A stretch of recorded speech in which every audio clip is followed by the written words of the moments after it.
আসসালামু আলাইকুম, মিস্টার টিউবিডি চ্যানেলের পক্ষ থেকে আপনাকে স্বাগতম। শিক্ষার্থী বন্ধুরা, গুচ্ছ দ্বিতীয় মেরিট লিস্টের রেজাল্ট কবে দেওয়া হবে এই বিষয়ে গুচ্ছ ওয়েবসাইটে একটি নোটিশ তারা প্রকাশিত করেছে। তো এখানে মূলত বিষয় হলো যে দ্বিতীয় মেরিটের রেজাল্ট কিন্তু 26 তারিখে প্রকাশ করা হবে, তারা এটি কিন্তু জানিয়েছে। সো দ্বিতীয় পর্যায়ের ভর্তি কার্যক্রমে কিছু নির্দেশনা রয়েছে, তো যেগুলো আপনাকে কিন্তু মানতে হবে। তো চলেন কি কি নির্দেশনা রয়েছে আমরা একটু দেখে নেই। তো প্রথমত এখানে কিন্তু আপনারা নোটিশটি দেখতে পাচ্ছেন। তো দেখেন লেখা আছে 2023-24 শিক্ষাবর্ষে জিএসটি গুচ্ছভুক্ত বিশ্ববিদ্যালয় সময়ে প্রাথমিক ভর্তির দ্বিতীয় পর্যায়ে তারা রেজাল্টটি পাবলিশ করবে, এটা কিন্তু তারা শিরোনামে লিখে দিয়েছে। তো এখানে দেখেন লেখা আছে নোটিশে, যদি আমরা একটু দেখে নেই, দ্বিতীয় পর্যায়ের প্রাথমিক ভর্তি প্রক্রিয়া আগামী 26/6/2024 তারিখ হতে 28/6/2024 তারিখের মধ্যে জিএসটি ওয়েবসাইটে আপনারা এই ওয়েবসাইট দেখতে পাচ্ছেন, এর মাধ্যমে কিন্তু নিম্নে উল্লেখিত ও সময়সূচি অনুযায়ী কিন্তু সম্পন্ন করতে হবে। তো তারা যে নির্দেশনা দিয়েছে সেটা কিন্তু আপনার কিন্তু সময়সূচি অনুযায়ী সেটা কিন্তু সম্পন্ন করতে হবে, তারা কিন্তু এই নির্দেশনাগুলি দিয়েছে ওয়েবসাইটে। তো আমরা একটু দেখে নিব। তো দেখেন প্রথম নাম্বার লেখা আছে প্রাথমিক ভর্তি ও ফি প্রদান, তারা কিন্তু সময় দিয়েছে 26/6/2024 তারিখ দুপুর 12টা থেকে 28/6/2024 তারিখ সকাল 10টা পর্যন্ত কিন্তু এটার কার্যক্রম চলবে, প্রাথমিক ভর্তি ও ফি প্রদানের কার্যক্রমটি। তো ক্লিয়ারলি ভাবে বুঝতে পেরেছেন। তো এখানে মূল কাগজপত্র জমা দিতে হবে। গুচ্ছ যে ওয়েবসাইট রয়েছে এখানেও নোটিশ, এখানেও তারা কিন্তু এই মূল কাগজপত্র জমা দানের কিন্তু একটা নোটিশ প্রকাশিত করে, তারিখ দিয়ে থাকে। এবং আপনি যে বিশ্ববিদ্যালয়ে চান্স পাবেন, তো সেই বিশ্ববিদ্যালয়ে কিন্তু থেকে স্ব-স্বভাবে তারা কিন্তু নোটিশটি প্রকাশিত করে।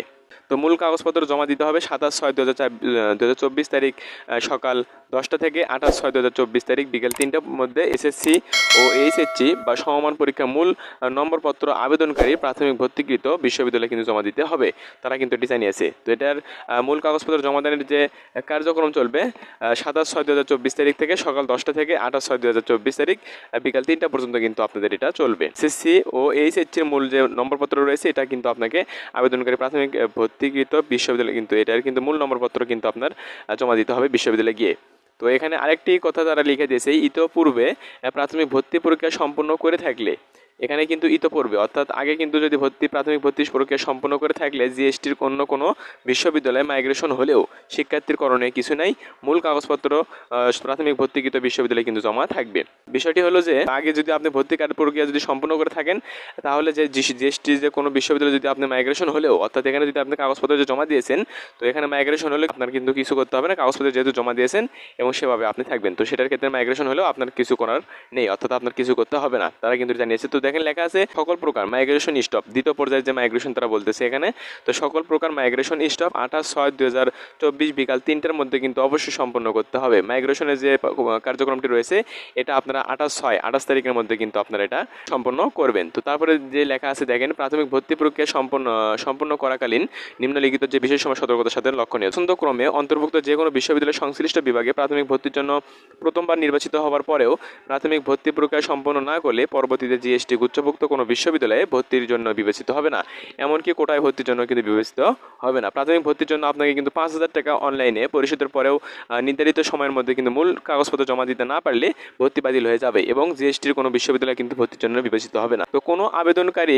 প্রাথমিক ভর্তি বাতিল করলে পরবর্তীতে জিএসটির কোনো বিশ্ববিদ্যালয় ভর্তির সুযোগ থাকবে না, অর্থাৎ কোনো আবেদনকারী প্রাথমিক ভর্তি যদি বাতিল করলে তাহলে কিন্তু আর বিশ্ববিদ্যালয় কিন্তু সুযোগ থাকবে না। তো এখানে মূলত যে বিষয়টি হলো যে আবেদনকারীর মেধাক্রম ও পছন্দক্রমের ভিত্তিতে কিন্তু বিশ্ববিদ্যালয়ের সংশ্লিষ্ট বিভাগ সময় কিন্তু মাইগ্রেশন প্রক্রিয়া স্বয়ংক্রিয়ভাবে পদ্ধতি সম্পন্ন হবে। তো এখানে মেধাক্রম অনুযায়ী কিন্তু আপনার মাইগ্রেশন অপশনটি তারা চালু রাখবে। তো এটা ছিল মূলত বিষয়। এবং স্টপ অল মাইগ্রেশন, তো এটা কিন্তু এর আগের ভিডিওতে আমি বলেছিলাম, তো এখনও বলতেছি, যাই হোক তারা নোটিশে প্রকাশিত করেছে এভাবে। তো তারা এটা কিন্তু নোটিশে সাজাইছে। তো এখানে দেখেন লেখা আছে মাইগ্রেশন স্টপ অল মাইগ্রেশন সম্পন্ন করলে বর্তমানে ভর্তিকৃত বিভাগ ব্যতীত পছন্দক্রমে অন্তর্ভুক্ত অন্য কোনো বিশ্ববিদ্যালয় বা বিভাগ ভর্তির সুযোগ থাকবে না। এছাড়া স্টপ ইউনিভার্সিটি মাইগ্রেশন সম্পন্ন করলে বর্তমানে ভর্তিকৃত বিশ্ববিদ্যালয় ব্যতীত অন্য কোনো বিশ্ববিদ্যালয়ে ভর্তি হতে পারবে না, সেক্ষেত্রে সংশ্লিষ্ট বিশ্ববিদ্যালয়ের অপেক্ষাকৃত অধিকতর পছন্দের বিভাগে কিন্তু মাইগ্রেশনের সুযোগ থাকবে। তো এই ছিল মূলত আজকের বিষয়। আর এরকম কিন্তু আমরা গুচ্ছ বিষয়ে বিভিন্ন বিশ্ববিদ্যালয়ের কিন্তু মেরিট পজিশন নিয়ে আমরা কিন্তু ভিডিও দিয়ে থাকি।